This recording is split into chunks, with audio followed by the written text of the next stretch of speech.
कल आप लोग को कॉम्प्लेक्स नंबर स्टार्ट किया था, उसका वीडियो आप लोगों ने देखा था। आज उसी को थोड़ा सा और डिटेल्स में समझा रहे हैं। देखिए, कॉम्प्लेक्स नंबर्स को मैंने बताया था, जो कॉम्प्लेक्स नंबर है एक्चुअली ये इमेजिनरी नंबर्स को शो करता है।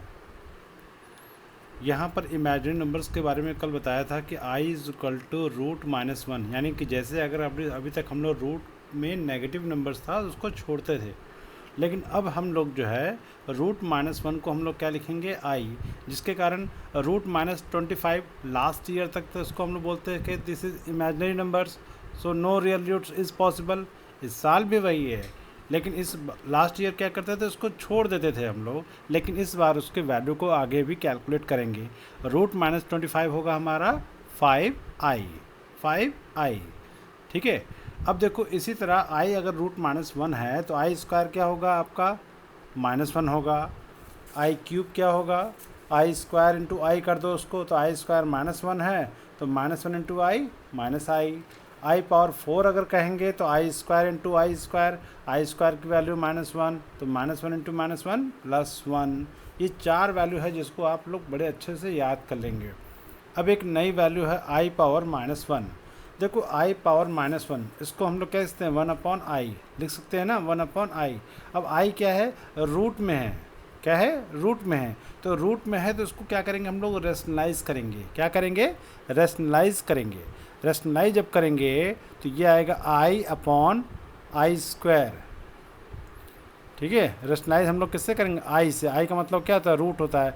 आप देखो ना, 1/√3, 1/√3 को सॉल्व क्या करोगे तो √3 से ही मल्टीप्लाई डिवाइड करते हो।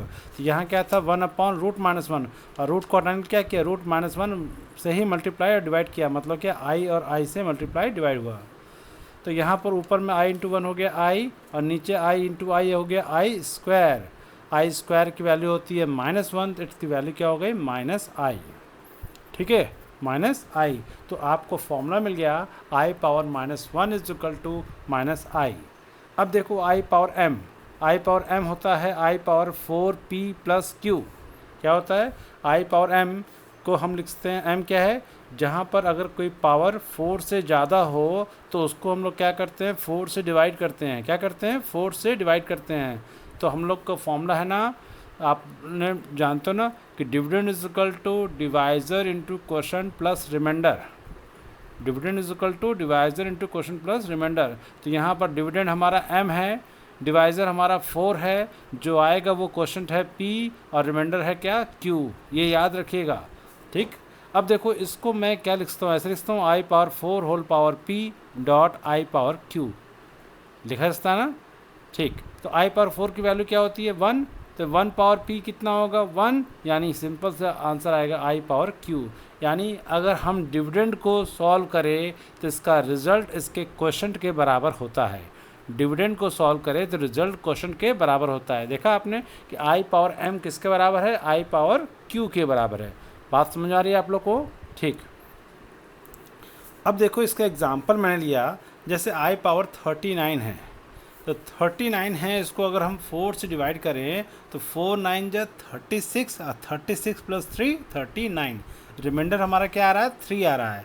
तो इसको मैं डायरेक्ट लिखूंगा क्या, इसको डायरेक्ट i पावर 3 के बराबर लिख दूंगा ना, क्योंकि डिविडेंड क्या होता है, क्वोशंट के बराबर होता है, सॉरी रिमाइंडर के बराबर होता है। तो रिमाइंडर हमारा क्या है, 3 है, तो i पावर 3।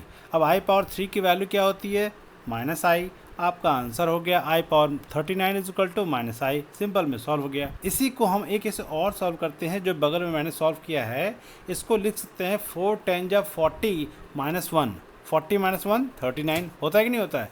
यानी ये हो गया वही, dividend is equal to remainder, यानी i power 39 is equal to i power -1, and you know i power -1 is equal to -i। तो क्या आंसर आ गया, i power 39 is equal to -i। तो इस तरीके से भी इसको सॉल्व किया जा सकता है। अब कॉम्प्लेक्स नंबर पढ़ रहे हैं तो क्या होता है कॉम्प्लेक्स नंबर, तो complex number is in the form of a + ib। एक रियल पार्ट्स, यहाँ पर a और b क्या है, दोनों रियल पार्ट्स हैं। ठीक है, दोनों क्या है, रियल वैल्यू हैं, सॉरी a और b क्या है, दोनों रियल वैल्यू हैं, और दोनों रियल वैल्यू है, लेकिन a अकेले है और b जो है i के साथ है। तो बी आई के साथ हो गया, आई क्या है, इमेजनरी है, तो एक पार्ट हो गया, दो पार्ट हो गया, पहला पार्ट हो गया ए और दूसरा पार्ट हो गया आई बी। तो ए आपका रियल पार्ट हो गया और आई बी आपका इमेजनरी पार्ट हो गया। लेकिन अगर ए और बी की बात करेंगे तो यहाँ ए और बी दोनों आपके रियल नंबर्स हैं। बात समझ आ गई? तो कॉम्प्लेक्स नंबर्स को हम लोग किस फॉर्म में लिखते हैं, ए प्लस आई बी।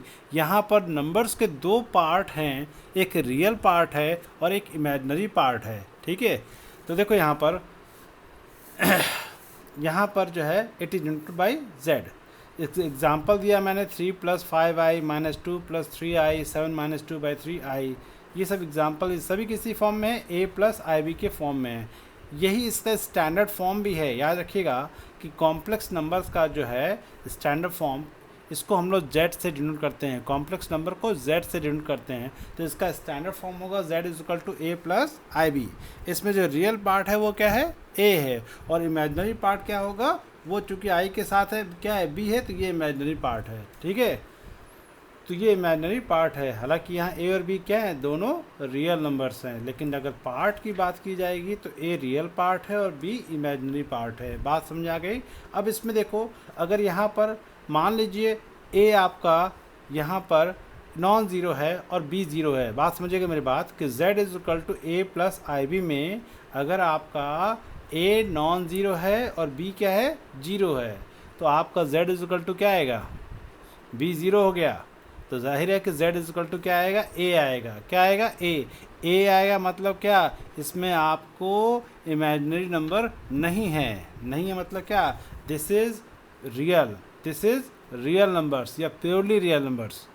ठीक, अब अगर कहा जाए कि b = 0 हो गया, सॉरी अब ये कहा जाए कि a = 0 हो जाए और b 0 ना हो। अगर a माने क्या, इसका रियल पार्ट अगर 0 हो जाता है तो इसमें सिर्फ क्या बचेगा, z =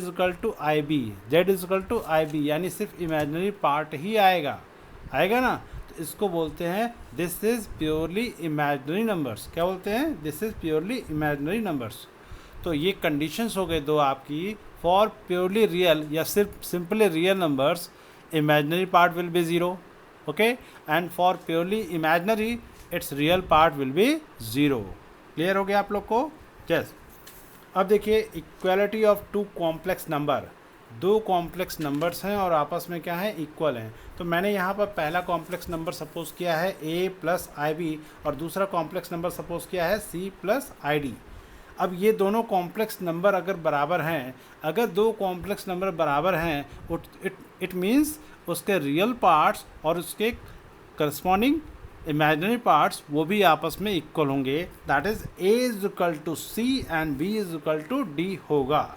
देखिए यहाँ पर लिखा है मैंने, here z = a + ib and z2 = c + id, then if z1 = z2, देखिए लिखा है ना, here z1 = z2 if if कर गया है। ये क्या होता है भाई, आपने तो if पढ़ा है, लेकिन ये इफ़ एक्चुअली ये इसका मतलब होता है इफ़ एंड ओनली इफ़।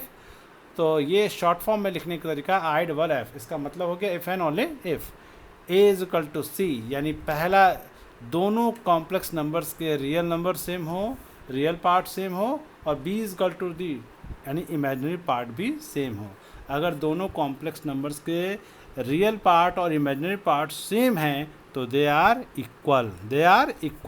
एक एग्जाम्पल भी मैंने नीचे लिखा हुआ है कि z = a + ib and z = -3 + 5i। ध्यान से सुनिएगा, z = a + ib and z2 = -3 + 5i। If they are equal, it means a = -3 and b = 5।